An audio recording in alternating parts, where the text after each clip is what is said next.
Bem-vindos e bem-vindas a um novo episódio do NICE Webcast.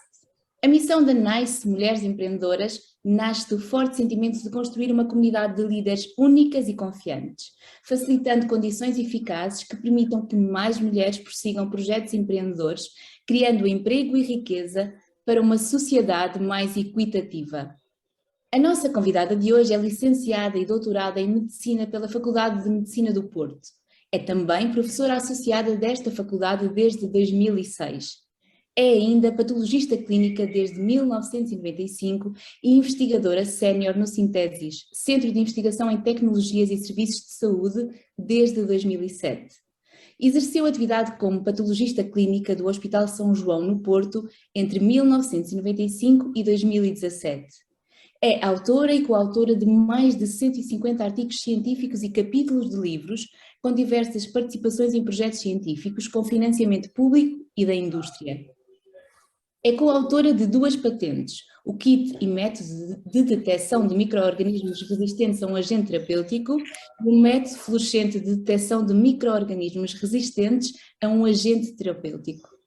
O seu trabalho já foi reconhecido inúmeras vezes, tendo recebido diversos prémios, como o primeiro prémio da Pfizer em 2001 pela Sociedade de Ciências Médicas de Lisboa e ainda o primeiro prémio LabMed em 2000 pelos laboratórios LabMed.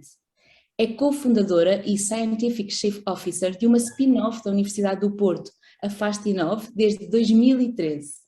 Recapitulando este impressionante currículo, Cidália Pina Vaz é professora, Scientific Chief Officer, investigadora, médica, microbiologista e, sobretudo, mãe e esposa. Muito bem-vinda, Cidália, e muito obrigada por ter aceitado o nosso convite. Eu é que agradeço a vossa curiosidade e o vosso convite para estar aqui. Cidália, em que momento sentiu, na sua vida e no seu percurso profissional, que ser mulher fez ou faz a diferença?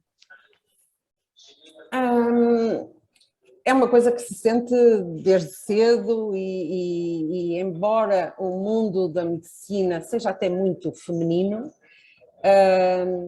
nós sabemos que a aceitação pelos doentes, pelos nossos pares, pelas equipas, sobretudo a aceitação em termos de liderança é mais fácil no masculino. Talvez a culpa seja um pouco nossa, porque eu nunca tive a ambição de ser a chefe ou a diretora do que é que seja, e talvez nos rapazes haja um pouco mais esse sentimento. Eu acho que as equipes têm que ser multidisciplinares e multigénero. Eu trabalho muito bem com rapazes, trabalho muito bem com raparigas, mas sinto que às vezes um ambiente feminino, só feminino, até pode ter algumas desvantagens. Portanto, a questão é que de facto as raparigas, de uma maneira geral, para fazerem a mesma coisa têm que provar que são competentes, têm que provar que são pelo menos tão boas como eles. Parece que a vida no masculino será mais fácil. Às vezes eu brincava a dizer, quando for grande quero ser homem, porque deve ser tão diferente. A nossa cabeça está sempre muito dividida, com muitas preocupações ao mesmo tempo, nós somos multifocadas e capazes na mesma, não é? Mas somos diferentes, eu acho que somos diferentes e acho que as equipas lucram em ter os 2 géneros, sinceramente. Nunca tive problema nenhum em trabalhar com os 2 géneros. Na minha área, até na área laboratorial, somos muitas mulheres, muitas mulheres. Às vezes o chefe é homem. É muito comum, é e é homem, mas talvez mais por culpa nossa do que deles. Nós não precisamos de ser chefes para executar as nossas atividades, não temos isso no nosso foco, não temos isso. Isto é muito difícil ser generalista, não é? Porque há mulheres e mulheres e há homens e homens, mas estou a ser muito, muito generalista. Não sinto que fui marginalizada nos meus objetivos por ser mulher. Talvez a vida fosse mais fácil se fosse homem, é um pouco esse sentimento. E talvez esse seja o sentimento, não? Às vezes não é necessariamente uma marginalização ou uma discriminação, Exato. mas a percepção que se calhar há uma maior facilidade do outro lado.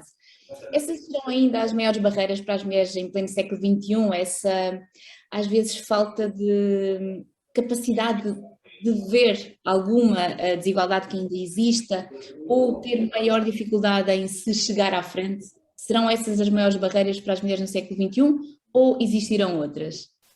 Existem muitas e depois depende muito da parte do mundo em que estamos a falar, não é? Se nós nos cingimos já cá ao nosso mundo ocidental e bastante evoluído, pelo menos em relação a outras partes do mundo, há muitas barreiras culturais, há muitas barreiras ainda para as mulheres. Nós no nosso mundinho acho que temos que quebrar algumas que nós próprios pomos a nós, não é?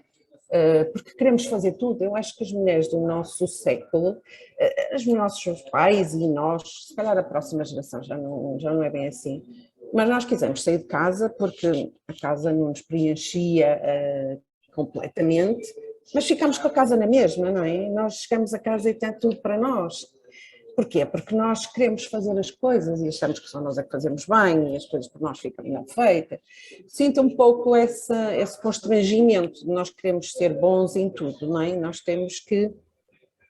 mulheres que tivemos uma formação universitária, que queremos ter a nossa profissão, também queremos chegar a casa e saber cozinhar e saber receber os amigos e ter filhos e isto sim torna a vida muito complicada. Eu às vezes costumo dizer, nós queremos sair de casa, mas ficamos lá na mesma. E acho que é esse o nosso um pouco de desfoque, mas também que nos torna mais completas. Nós não temos uma vida profissional, uma vida pessoal, nós só temos uma vida, não é?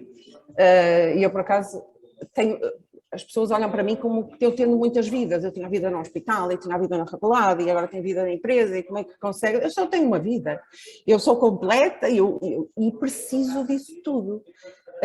Às vezes estou aqui tão embrulhada, tão preocupada com um problema e tenho que ir buscar o meu filho. Tenho que ir. Eu às vezes digo, olha, a hora da Cinderela, acabou a magia, eu tenho que ir buscar o meu filho porque eu não posso ficar lá. E às vezes quando vou no carro, faço-me um clique e já estou a telefonar para a minha equipa porque já percebi o que é que tinha acontecido. Às vezes não é mau estas nossas paragens, estas nossas mudanças e nós fazemos isso melhor do que ninguém. Eu acho que os homens trabalham e descansam e nós trabalhamos de tantas maneiras, não é? Eu às vezes digo, meu marido também trabalha muito. Chega à casa e senta-se à mesa para o jantar. É mais que justo, é mais que merecido, tudo bem. Mas eu chego a casa e tenho que pensar que tenho que ter alguma coisa no frigorífico para fazer o jantar. E só me sento naquele bocadinho para o jantar. No sofá, quando vejo alguma coisa estragada no sofá, eu não fui de certeza, porque eu estou muito pouco no sofá. Portanto, a nossa vida é de facto muito, muito complicada. Mas isso, para mim, é um equilíbrio. Eu preciso desse equilíbrio. Eu preciso de chegar a casa e agora vou estudar matemática, vou estudar química, vou estudar francês, que é uma coisa que eu nem gosto. Eles às vezes não gostam tanto que eu estudo com eles, mas eu adoro estudar com eles e para mim se calhar é o segredo do meu equilíbrio, porque eu sou absolutamente trabalhadora ou viciada. Eu se não tivesse filhos não parava um segundo, não é? Eu tenho sempre que fazer, eu levo para casa, eu termino aqui, mas continuo em casa. E eu à noite ou de madrugada, quando me deixam, eu já estou nas minhas coisas. Mas às vezes é bom a gente quebrar um bocadinho, porque se calhar os homens também precisariam. Não é? Aquele bocadinho não é televisão, nem é filmes, nem é, às vezes nem livros, mas é aquele bocadinho de me focar nos outros, ou nos meus pais, ou nos meus filhos. Esses são os meus hobbies, os meus escapes, não é? E o seu equilíbrio também, não é? E o seu equilíbrio. Cidália, até com isto que acabou de partilhar, acredita que existe uma liderança no feminino e que ela tem efetivamente características particulares, nomeadamente esta capacidade de multifoco e de equilibrar muitas necessidades e muitas tarefas? Não tenho dúvida nenhuma. É sempre difícil nós generalizarmos e eu até nem gosto de pensar que tem que haver uma percentagem de mulheres no Parlamento, tem que haver uma percentagem de mulheres nas universidades. Não tem que haver, nós não temos que estar lá se há homens melhores do que nós. Não, acho difícil esta imposição. Queremos ser iguais, tem que estar lá os mais competentes. Agora, realmente nós temos capacidades diferentes e competências diferentes, e por isso é que era bom estarmos já dois, não é? Por exemplo, a gestão da Face Nova neste momento é com um homem e uma mulher, e eu sinto um equilíbrio muito grande, não é? A gestão mesmo do dia a dia. As mulheres são mais atentas, se calhar, às necessidades das pessoas. Eu preocupo-me muito com as pessoas com quem trabalho, gosto que sejam felizes, gosto de que percebam o que estão a fazer. Nunca conseguia chegar com, muitas vezes, os homens põem as tarefas de cada um e eu tento perceber o que é que cada um gosta mais de fazer, onde é que vai ser mais feliz. Se está com algum problema de saúde ou de algum familiar, isso nós somos muito sensíveis, somos muito próximas, somos talvez mais próximas do que um homem que está sempre um pouco mais distante. Mas é o que eu digo, há homens e homens e há mulheres e mulheres, não é? E há muita gente a queixar-se de chefes mulheres. Portanto, Claro. acho que é difícil de generalizar. Mas de uma maneira geral eu acho que as mulheres são um pouco mais atentas às pessoas com quem trabalham e querem e conseguem um ambiente se calhar mais pessoal, mais próximo. Eu sinto-me amiga de toda a gente com quem eu trabalho. Acho que o sentimento é bastante recíproco, pelo menos sou bastante acarinhada. Mas estou atenta ao que as pessoas precisam. Isto de ser igual para todos é uma coisa que é muito difícil. Às vezes um precisa de sair mais cedo, nunca, Deus me livre, outro precisa de chegar mais tarde, não há problema nenhum, desde que toda a gente seja empenhada e dê o seu máximo, que é o que eu tento tirar de cada um, é o melhor. E também com o exemplo que demonstra é mais fácil ainda consegui-lo, não é? Essa entrega e essa vontade de dar aos outros e receber de volta, e claramente isso será o seu dia-a-dia por esse exemplo e energia. Sim, o exemplo é muito importante, o exemplo que eu dou tudo ao que estou a fazer. Eu acho que as pessoas tentam corresponder, e eu acho que um chefe que está ali a fazer o mínimo e que chega tarde e sai cedo, as pessoas irão pelo mesmo caminho. Eu de facto acho que nem gosto que elas cheguem mais cedo que eu, nem gosto que saiam depois de mim. Acho que dou muito esse exemplo de empenho e de entrega total, e acho que as pessoas que trabalham comigo correspondem na perfeição, sim. Idália, pensando um pouco na sua experiência enquanto professora e na sua ligação ao ambiente académico, em particular no ensino superior, esta questão da equidade de género, da igualdade de género, da igualdade de oportunidades, como é que a avalia? Acha que ela é uma realidade no ensino superior ou precisamos de trabalhar aqui também para que ela seja mais facilmente garantida? Talvez seja das áreas onde a igualdade se aproxime mais, até eu acho. Nós não temos muitas professoras, não é? Somos, se calhar, pelo menos o mesmo número. Talvez haja menos doutoradas proporcionalmente, não é? Nós somos muito mais mulheres do que homens até na medicina e há menos doutoradas do que homens. Mas acho que somos respeitadas. Talvez seja mais difícil lá chegar, mas também é o tal empenho de cada um, não é? É o sacrifício que nós damos à causa.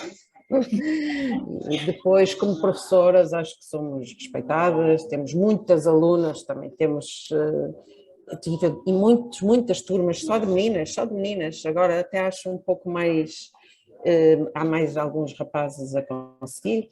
Portanto, não sinto assim muito na minha área, que nem sequer é clínica, não é o que eu digo, até as disciplinas básicas são um bocadinho diferentes. Nossa, está entre as básicas e as clínicas, portanto não temos doentes, e não sinto de facto, já com doentes, às vezes até com os doentes há algum constrangimento, as raparigas têm que ser melhores do que os rapazes em algumas coisas, às vezes é na simpatia ou na proximidade ou no carinho, porque o rapaz é mais fácil ser aceito no ambiente médico, eu acho, ainda acho. E na relação também com o doente, está a dizer? Sim, estou a dizer isso, Acho que nós conseguimos compensar em algumas coisas, às vezes os doentes talvez prefiram o médico, não é? Lembro-me de ser novinha, de estar a falar com o doente e tal, e de estar a resolver a situação e ele depois dizer: depois vem o senhor doutor, não é? Portanto, eu só estive ali, não é tão encarada como a senhora doutora. Eu disse, não, olha, eu é que sou a sua médica, não é? Mas depois nós conseguimos compensar com algumas outras coisas. Eu gostava muito da relação médico-doente, vim para a medicina para... Porquê? Se calhar a nossa história é fácil de explicar pelo nosso percurso. A minha família é de médicos, os meus pais eram os dois médicos, médicos tradicionais, médicos muito dedicados aos doentes, viveram muito a vida e partilhavam muito connosco. Aliás, a nossa vida é muito absorvente e eu costumo dizer que, até em nossa casa, isto é muito contagioso, temos que ter cuidado porque a gente passa um bocadinho, nós não sabemos falar de outra coisa, nós somos tão dedicados à nossa profissão, os nossos pais são médicos, os meus irmãos são médicos, os meus amigos são médicos, portanto, os meus filhos, já tenho 3 filhos médicos, e cai-se na rede muito facilmente, não é? Cai-se na teia. Eu nunca pensei ser outra coisa, porque eu não se ouvia falar outra coisa. E eu até gosto muito de ensinar, eu acho que teria sido uma excelente professora primária, porque eu queria ser pediatra, não é? Uma menina, boa aluna, que quer ir para a medicina para ser pediatra. E depois percebi várias coisas. Percebi ao longo do curso que tive oportunidade de ir para a investigação e isso sim é muito absorvente e conhecemos pessoas que nos marcam muito, não é? Eu conheci uma pessoa que infelizmente, apesar de ainda poder ser muito nova, faleceu, teve uma doença terrível, degenerativa, mas foi uma pessoa que me marcou completamente, era uma pessoa dedicadíssima à investigação, dedicadíssima aos alunos, foi meu professor e que eu venerei muito e que talvez a alegria maior da minha vida académica foi um convite dele para ser assistente no meu 6º ano. Eu estava a acabar a faculdade e fui dar aulas, comecei a dar aulas. Ele de facto era um médico sem doentes, porque era dedicadíssimo à investigação, tinha feito essa opção, e pela primeira vez na vida eu percebi, pode ser médico sem ter doentes. E depois percebi que o sofrimento aliado a ter doentes, à preocupação de ter doentes e muito mais nas crianças, não é? Eu percebi que afinal eu gosto mas é de crianças saudáveis. E daí também eu ter de facto 4 filhos não é fácil. Mas de facto eu adoro crianças e adoro a medicina, mas eu posso ser útil na medicina sem estar propriamente, como digo, muita gente se estranhou, se benzeu, achou que eu fiz um disparate muito grande porque eu tinha uma ligação muito boa com os meus doentes e muito carinho, mas depois a pessoa vai para casa e não sai da cabeça o nome do doente, a cara do doente, a cara da mãe aflita, é muito sofrimento, e então eu consegui assim este escape que me permite ajudar na clínica. Eu tenho um projeto que é muito ambicioso, que tenta de facto resolver um problema muito grave na clínica, portanto é um problema muito aplicado à realidade e que está um bocadinho na retaguarda, não é? Sem ter que ouvir aquela sala de emergência a tocar, que a mim me punha muito nervosa, e embora com muito stress, eu nunca julguei que a investigação tivesse tanto stress associado, eu não gosto de trabalhar em stress, mas tem timings, tem objetivos, também esse meu professor, foi das frases que ele me disse foi, atenção que a investigação tem mais dias maus do que bons, não sei se tens a noção disso. Não tinha a noção disso, mas é completa realidade. Só que quando alguma coisa corre bem e quando conseguimos ultrapassar aquela preocupação e aquele obstáculo, aquilo que não estamos a perceber, é um gozo tão grande que compensa e alimenta os futuros trabalhos, não é? E tem essa ligação à saúde, não é? A ligação ao doente de qualquer forma, e ainda trouxe a sua capacidade de relação também para a investigação e para a gestão das suas equipas. Cidália, na área da investigação, claro, é uma área de muito stress, já nos disse, é uma área que também tem... Competitiva, muito competitiva. Competitiva também. Eu sei que a nossa entrevista gira à volta da questão de género. Na investigação, o género ainda é uma realidade, o impacto que tem na investigação ou não, da sua experiência? Penso que tem impacto, como tem impacto geral, tem impacto talvez no nós conseguirmos chegar a um financiamento, chegar aos nossos projetos. Depois, quando os resultados estão todos prontos e nós, quando vamos publicar, o nosso nome não é no masculino nem no feminino, aí não há problema. Agora, chegar lá, conseguir ter a nossa equipe de investigação, o nosso material para investigação, o financiamento, foi por isso que me fez criar a empresa, foi porque eu sempre aliei, de facto, muita gente dizia, mas então se queres investigação, porque não ficas só na investigação? Porque a investigação só por si é um bocado esotérica, não é? Nós temos que ter aquele objetivo, e eu fiz rotina muitos anos no laboratório, mas eram os problemas do dia-a-dia que inspiravam a minha investigação, são as coisas que nós não conseguimos fazer bem no dia-a-dia, portanto nunca foi uma investigação extremamente básica, embora eu trouxesse sempre do hospital para a faculdade, para ter mais tempo de investigar, mecanismos de resistência, que é uma coisa que gosto muito, fármacos, eu sempre trabalhei na farmacologia e na microbiologia, portanto é uma área que me agrada muito, mas sempre a tentar, o objetivo sempre foi levar alguma coisa para o dia-a-dia, não é? Trazer para estudar e depois que tivesse impacto. Portanto, o que nós temos neste momento é, de facto, a tentativa de resolver um problema do dia-a-dia. E se eu estivesse só na investigação, certamente estava a investigar outra coisa. Toda a investigação é boa, desde que séria, na minha perspectiva. Sendo médica, gosto mais de fazer uma investigação que tenha impacto no doente.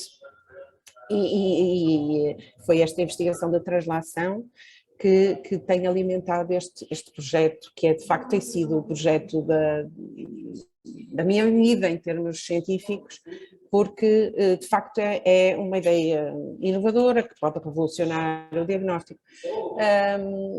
Se eu fosse homem, teria sido diferente? Provavelmente não. O acesso ao financiamento, sobretudo em termos de empresas, se calhar não somos tão levadas a sério. Eu acho que somos capazes de não ser tão levadas a sério, por isso é que precisamos também, mas também, lá está, eu preciso de uma equipe multidisciplinar, eu preciso de alguém da parte da gestão, da empresa, e se calhar é mais fácil arranjar homens nesta área, melhor preparados, porque é o que me importa, é alguém competente. Se é mulher ou se é homem, não acho que faça assim muito diferente. Talvez haja mais homens nesta área e mais know-how no masculino. Barreiras, por ser mulher, não mais do que noutras áreas, não mais do que noutras áreas. Eu estava aqui a rir porque achei que no acesso ao financiamento depois viria alguém que diria assim à Cidália. Então, e depois veio o senhor gestor, não é? Agora veio a Cidália. Depois É um vai bocado vir isso. alguém para nós levarmos a sério. Sim, mas eu sou um bocado vista assim, é engraçado, porque talvez não seja por ser mulher, é um bocado por ser cientista, não é? Cientista no mundo das empresas não é muito considerado, não é muito levado a sério, não é? Acham muito que nós somos um bocado fantasistas e não estamos no mundo real. Portanto, apanhamos sempre por tabela. No hospital devemos fazer o nosso trabalhinho e não devemos ser muito cientistas. Na faculdade veem-nos um bocado como cientistas, mas agora tu vais para o hospital fazer rotina. Porquê? Portanto, estamos sempre um bocado desfasados e isto para mim é um conjunto, isto para mim faz todo sentido, não é? Porquê é que viemos para a empresa? Porque a nossa ideia tinha uma aplicação na rotina, portanto nós queríamos levar o produto para o mercado. E havia mais hipóteses de financiamento como empresa do que como investigadora. Eu concorri com este meu projeto muitas vezes à FCT e tive sempre outstanding, mas não há dinheiro. Porquê? Porque para quem está a avaliar os projetos da FCT são mais investigadores, de uma maneira geral, investigadores mais da ciência mais básica, que não vê tanta aplicação como nós a queríamos, portanto esta investigação de translação. Para termos esta investigação de translação e trazer um produto ao mercado, nós podíamos concorrer a projetos europeus como empresa. Primeiro, com o projeto europeu que tivemos, conseguimos. Portanto, parecia de facto mais acessível. Agora, é mais difícil para uma mulher chegar a esta posição, não é? mas de facto eu acho que o capital ainda vê com bons olhos que seja um gestor a apresentar a ideia. Sim, eu acho. Precisamos de continuar a trabalhar para mitigar essa visão Sim, e para diminuir essa ideia. sim, nós formarmos mais também nessas áreas, tornarmos de facto também experts em áreas que deixamos um bocadinho para eles e sermos competentes. Acho que é uma questão, nós temos que mostrar que somos competentes, eles não precisam de mostrar que são competentes, mas se nós mostrarmos que somos competentes, se conseguirmos, seremos aceitos provavelmente como eles. Cidália lidera investigações, alunos e uma empresa. Uhum. Que diferenças? Sabe que para mim não é muito diferente. É engraçado que há pessoas que me dizem, mesmo a gente do meu laboratório, na área laboratorial, se eu tivesse o meu laboratório, eu até o chão limpava. Como quem diz, se fosse meu, sujeitava-me a muito mais coisas do que se for. O meu trabalho sempre foi muito igual, ou melhor, eu sempre me empenhei ao máximo, sempre. Eu sempre vesti a camisola do meu hospital, da minha faculdade e agora da empresa, da mesma forma. A liderança que eu tenho de equipe é uma liderança é uma liderança científica, é uma liderança porque eu estou um bocadinho mais, tenho mais alguns anos que as pessoas com quem colaboro, tenho um bocadinho mais de conhecimentos, mas o empenho é completamente igual e isto faz confusão às pessoas. Muitas vezes o meu chefe no hospital dizia, estás sempre a correr, não sei atrás de quê? Eu não sei de andar de outra maneira, não é? Se eu tenho que fazer, e até me incomoda muito que as pessoas se comportem de maneira diferente num sítio e no outro. Incomoda-me muito que as pessoas sejam maus funcionários porque ganham pouco. Nós todos ganhamos muito pouco.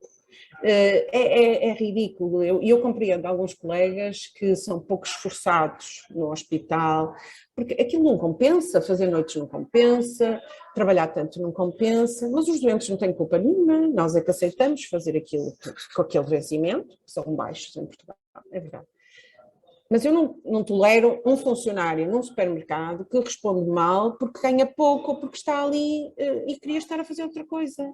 A pessoa quando veste o papel, naquele papel, eu até vejo como uma docência, nós ganhamos muito pouco por ser docentes, mas o que eu ganhava por ser docente tinha que conciliar com a atividade hospitalar, era absolutamente ridículo e o esforço que eu tinha para fazer, para dar as aulas, o que eu tinha que estudar para preparar uma aula, os meus colegas que não tinham que preparar não faziam ideia e nós ganhávamos mais 500 euros por ser professores, para além de médicos. Os alunos não têm culpa nenhuma, eu não ia ser má professora porque ganhava pouco, eu é que aceitei fazer aquilo por aquele dinheiro.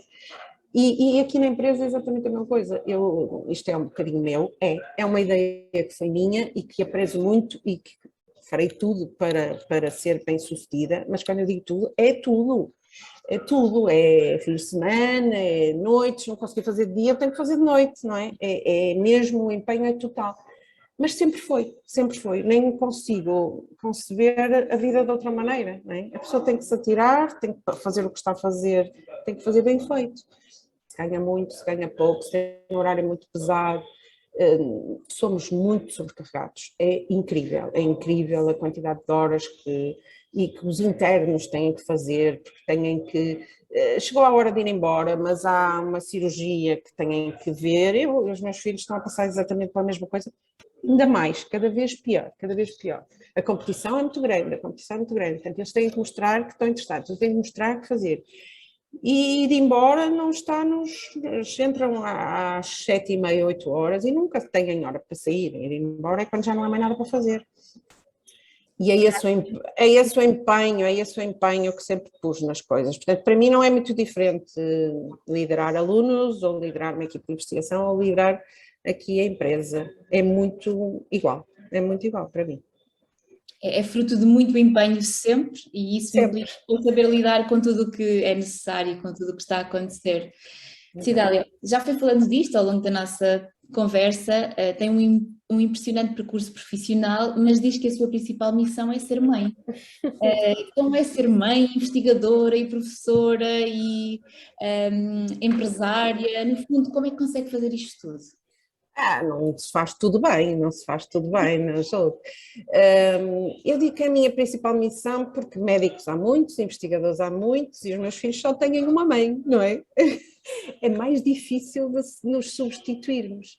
E é tão grande a responsabilidade que eu acho que quando se é novinho, não se pensa muito. Se a gente for a pensar muito, nem sei se abarca uma responsabilidade tão grande, não é? De como é de ser mãe, porque eu acho que o impacto que nós podemos ter na vida dos seres que estão completamente ao nosso cargo é uma responsabilidade gigante e nós não fazemos tudo bem, E eles também aprenderão com os nossos erros, não há mães perfeitas, não é? Com certeza.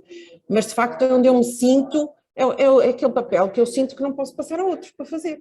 É por isso que eu acho que sou mais importante nesse papel. Claro que se calhar os pais também são muito importantes e cada vez mais eu vejo as pessoas dividirem as tarefas e é assim que tem que ser. Mas o pai tem um papel, a mãe tem outro e devem-se conciliar. Agora, nós pomos a dor da barriga do nosso filho à frente de uma grandíssima de uma investigação que está a acontecer, não é? Quer dizer, são as nossas prioridades. Eu tenho conseguido, acho eu, gerir estas prioridades, mas temos esse, que é visto um bocado como um senão, de facto, nas empresas e no mundo do trabalho, porque normalmente são as mulheres que são sacrificadas quando os filhos estão doentes e começa logo pela maternidade, não é? De facto, é muito complicado. É muito complicado dizerem a uma mulher que tem uma vida super ativa, olha, agora, hoje, nasceu o teu filho, a nossa vida muda drasticamente. Eu costumo dividir a minha vida antes de ter filhos e depois de ter filhos, não é casar, não é formar, não é nada, é que as nossas prioridades mudam completamente. E dizer, não, tu agora ficas 5 meses, 4 meses, na altura era menos, 3, 4 meses em casa a tomar conta da criança. E nós adoramos, é um papel que nos é muito caro. Mas eu tinha não sei quantos projetos em mãos, não é? Imagina, eu tinha e pude conseguir ir gerindo. Eu publiquei durante a minha licença de maternidade. Foi um tempo que eu às vezes ficava angustiada porque a criança estava quase para acordar e eu estava a escrever um parágrafo muito importante. Não os culpo por isso, eu não tenho culpa nenhuma, não é? E adoro os meus filhos e adoro tomar conta deles. Mas, de facto, imagina uma cirurgiã. A cirurgiã, ela só praticando é que chega a algum ponto, não é? Eu vejo agora as colegas, elas não querem ter filhos até fazer a especialidade, não conseguem competir depois com os rapazes.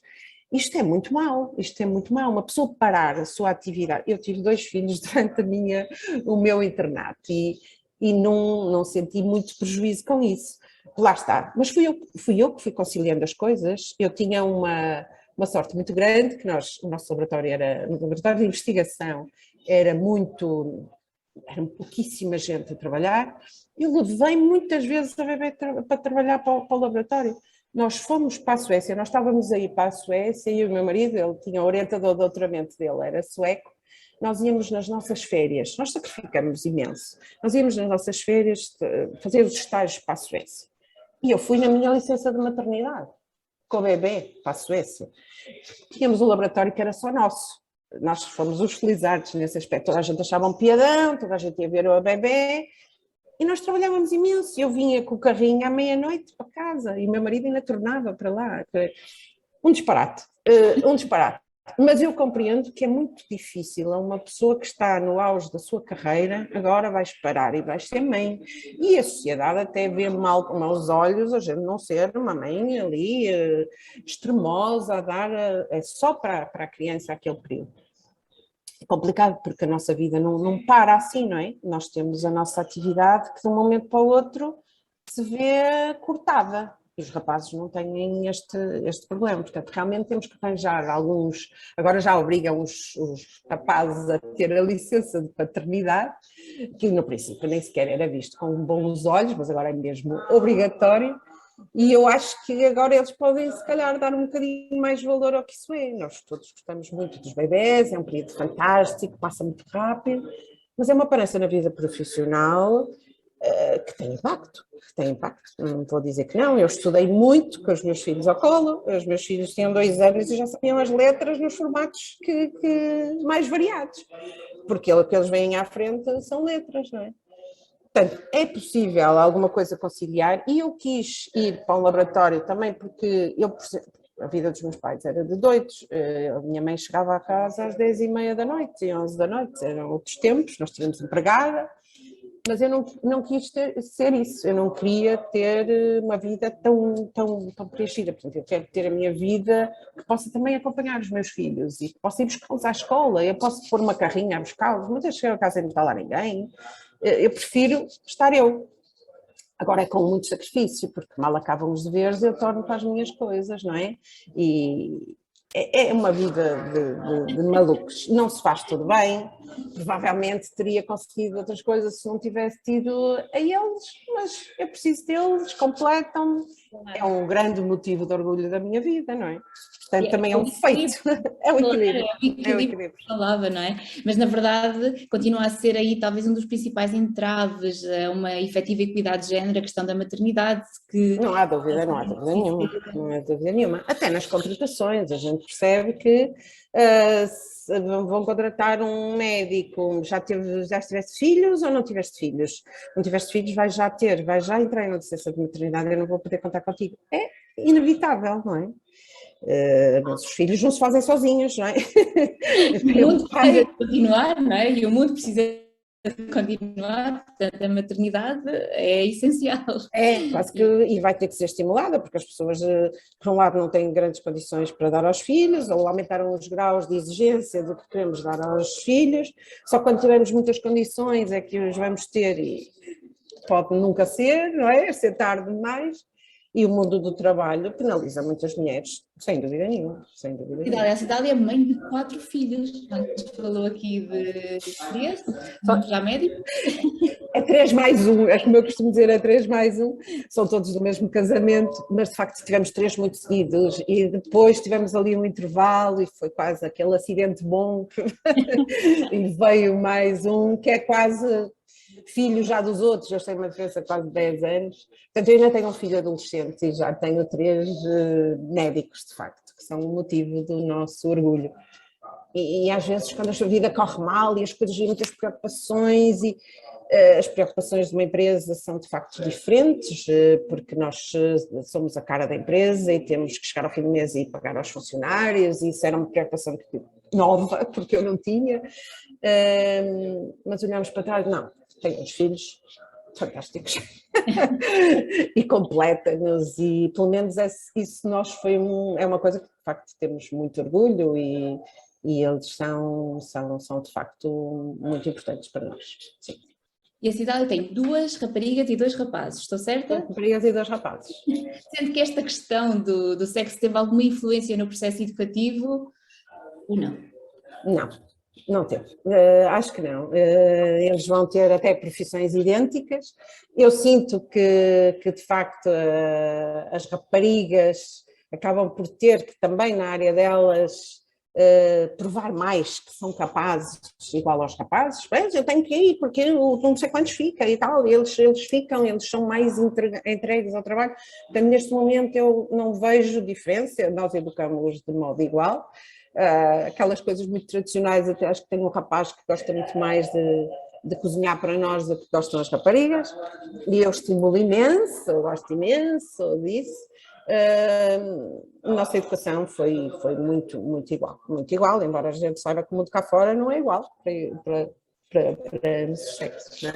Mas felizmente temos... Pelo menos que a educação o seja, não é? Porque isso já é uma forma de estimular a equidade. Exatamente. Vamos chegar aqui à segunda parte da nossa conversa, entrevista, um momento ao qual chamamos Nice Q&A, um conjunto de perguntas simples para respostas tendencialmente e igualmente simples. Cidália, qual é o livro da sua vida? É muito difícil, é uma pergunta muito difícil, mas há aqueles livros, e até eu refiro por não ser às vezes tão conhecido, aqueles livros que nos marcam. Eu por acaso tinha um tio até, ele já morreu, coitadinho, mas ele era padre, mas ele era um padre completamente revolucionário, que ele questionava tudo e fazia-nos pensar e trazia-nos imensos livros diferentes. E eu gostei muito do Fernão Capelo Gaivota, é talvez o meu livro preferido, os meus filhos riem-se com isso, porque tem uma mensagem muito, muito forte, mas há muitos livros, O Importante é Ser Feliz, que foi um livro que esse meu tio me trouxe e que eu tenho às vezes na mesa de cabeceira. O Fernão Capelo Gaivota é aquele livro que mostra que, primeiro, não devemos ser carneirinhos de fazer tudo o que os outros fazem só porque os outros fazem. É o espírito do bando, é alguém que se quis salientar do bando. Que a vida não é só comer, não é? As gaivotas só voavam para comer e ele foi diferente, ele quis voar para experimentar uma coisa diferente, para chegar mais longe. Não é para ser diferente, mas é porque não ser mais arrojado, e eu acho que é uma história muito bonita. A frase da sua vida. É muito difícil. Posso pensar realmente quem só sabe de medicina nada sabe, é muito forte, mas não é só para a medicina, penso que é muito importante para outras áreas, é importante para os juízes, que não podem saber só de direito, que têm que saber muito da vida, mas é uma frase forte. Também há outra que eu gosto muito, que é ser alguém e não ser qualquer, quer dizer, sermos nós próprios, tentarmos fazer alguma coisa que seja válida e não só andar a ver passar os aviões, é um bocado fazer tudo o que os outros fazem, fazer porque os outros fazem, isso não me diz nada. Quem é a mulher da sua vida? A mulher da minha vida. Todos temos muitas mulheres, temos muita sorte e temos muito orgulho em ser mulher, porque há muitas mulheres que nos inspiram e que são extraordinárias. Se é uma pergunta a mim, eu obrigatoriamente tenho que dizer que é a minha mãe, porque é uma pessoa que ninguém conhece, ou não, pelo menos que a maioria das pessoas não conhecem, outras pessoas, Madre Teresa Calcutá, toda a gente admira, toda a gente adora, toda a gente respeita. A minha mãe, se calhar, é mais importante para mim e ela, de facto, quando eu penso, ela ainda é viva, felizmente, mas está muito doente, tem um parkinsonismo já muito avançado, mas ela foi uma guerreira, ela era uma médica muito completa, ela era ginecologista, mas ela era psiquiatra das doentes dela, ela tinha um carinho e uma preocupação pelas doentes e uma partilha com outros colegas e uma preocupação em ser a melhor e fazer o que melhor estava para a altura, mas também era uma dona de casa extraordinária e todas as melhores receitas que eu, por exemplo, e os meus irmãos temos são dela, que nós queremos é fazer igual a ela, não é? Portanto, é de facto uma pessoa inspiradora em todos os sentidos, uma pessoa muito completa, muito carinhosa, muito atenta aos filhos e muitíssimo dedicada à medicina também. Qual é a sua característica mais empreendedora? Talvez ser muito determinada, muito trabalhadora. Sem trabalho eu acho que eu pelo menos não consigo fazer de outra maneira, não é? Mas porquê é que trabalhas tanto? Porque é preciso, não é porque gosto, porque eu gosto, também gosto, é o que faço, mas sou realmente muito determinada e o que tiver que ser feito para se conseguir os objetivos tem que ser feito, não é? De uma forma séria, sem atropelos. Tenho uma frase do meu tio, por acaso, que é muito engraçada, que é o mais depressa possível sem morrermos. Portanto, é andar à velocidade máxima sempre, mas com as cautelas e sem atropelos, não é? O mais depressa possível sem morrermos. Portanto, de facto tem sido esta minha determinação contra muitos obstáculos, muitos obstáculos. É muito mais fácil estar quieto, estar conformado, ser um médico normal do hospital. Às vezes penso, porque é que os meus colegas não têm esta angústia que eu tive de dar uma resposta mais cedo, ou nomeadamente à suscetibilidade aos antibióticos? Porque é que eu não me conformo com o estado da arte e tenho que fazer mais alguma coisa? E depois de facto, são tantos os obstáculos que se a pessoa não for muito determinada e muito dinâmica, é muito fácil desistir. É muito difícil eu desistir, é muito difícil eu desistir. Posso estar mais em baixo, mas no dia seguinte arrebito. Qual é o projeto que mais te inspira? Projeto meu ou de fora Projeto seu, o seu projeto. o meu projeto.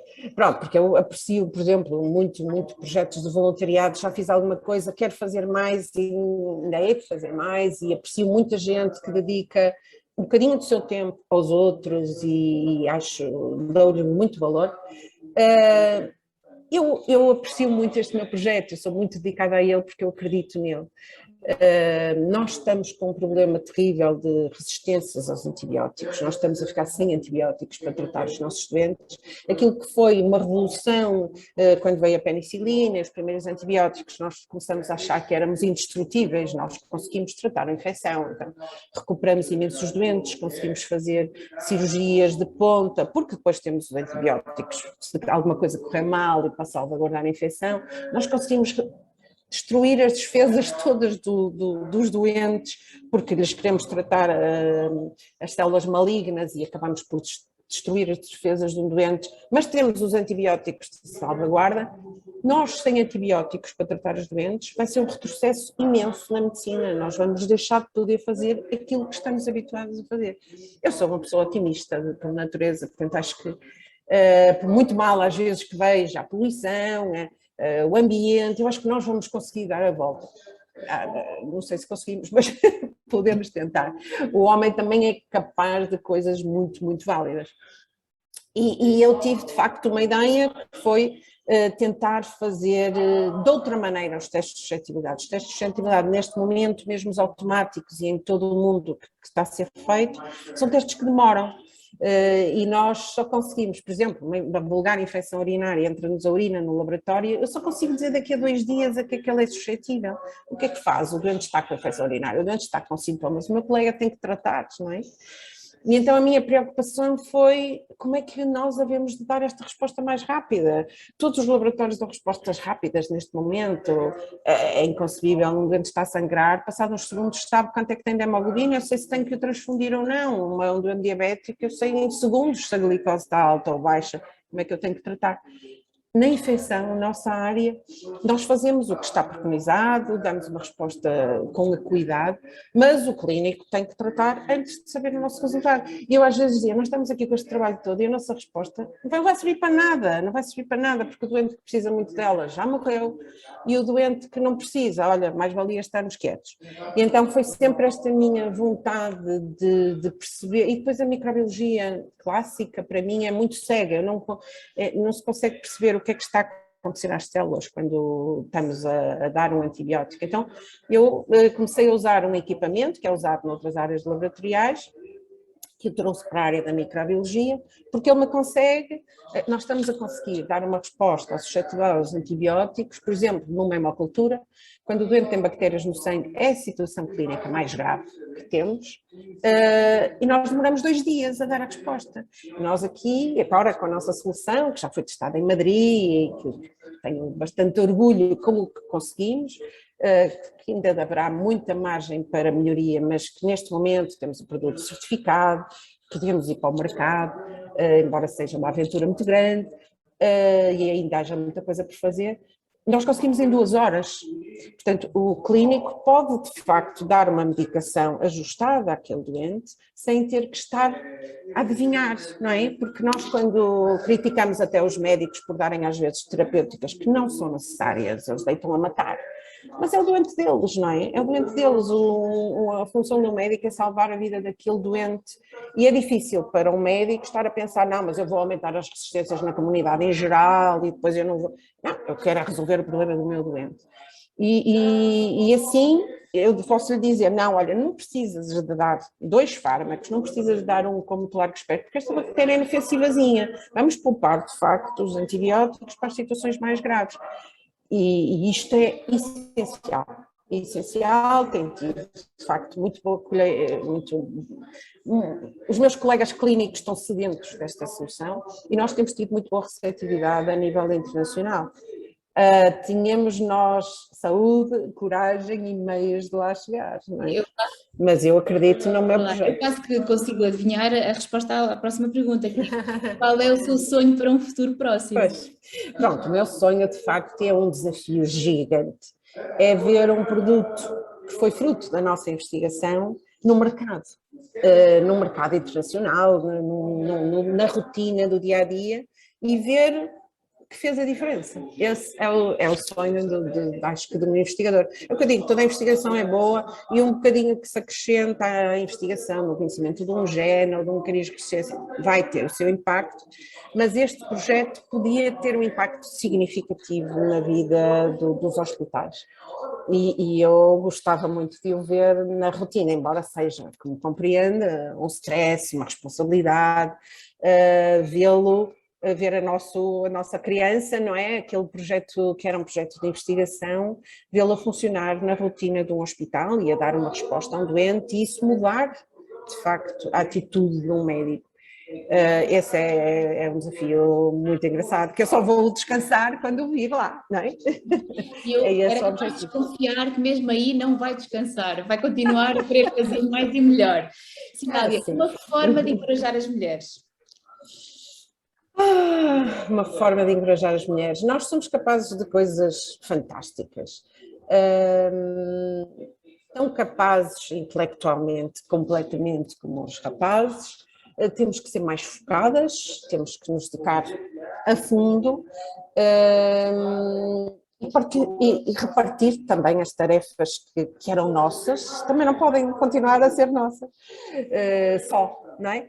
Portanto, temos que partilhar e quando nós partilharmos tudo, provavelmente também vamos ser vistas com outros olhos e agora eu acho que nós somos capazes de coisas fantásticas e temos uma sensibilidade e uma percepção que fazem falta nas empresas e no mundo do trabalho.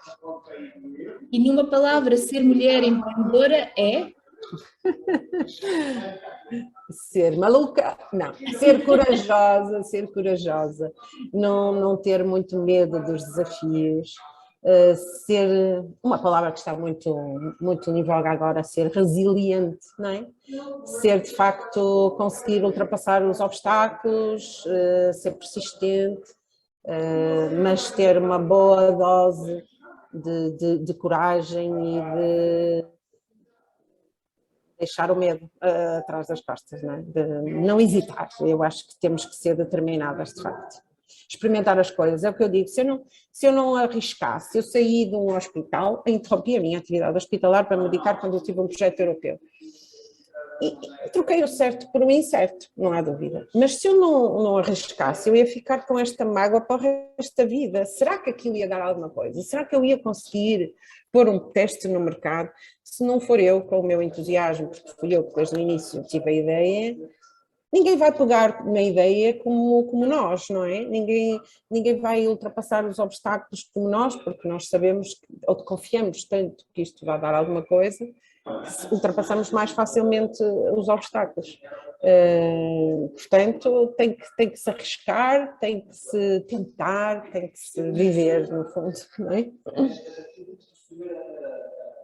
Estamos a chegar ao final desta nossa conversa, entrevista, e eu sinto-me verdadeiramente inspirada, inspirada por toda a aprendizagem, pela sua generosidade, pela sua atitude. Para nós é um imenso privilégio ter aceitado este nosso convite e podermos ficar a conhecê-lo um pouco melhor e também darmos a conhecer um pouco melhor o seu percurso, a sua energia, o seu entusiasmo, a certeza de que vale a pena fazer e fazer diferente para não sermos só mais um qualquer, como nos disse, e muito bem.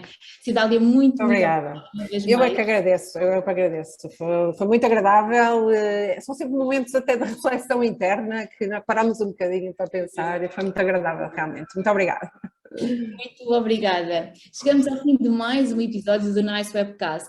Hoje recebemos uma investigadora, uma mãe, uma pessoa que acredita que vale a pena sempre fazer mais e melhor, com entusiasmo, com empenho, com determinação e que é possível fazermos quase tudo e quase tudo muito bem, mesmo que às vezes haja uma pequena falha ou outra, mas o importante é fazer e fazer rápido e o mais rápido possível sem morrer. Muito obrigada, Cidália, uma vez mais. Nós voltamos a encontrar-nos no próximo episódio do Nice Webcast.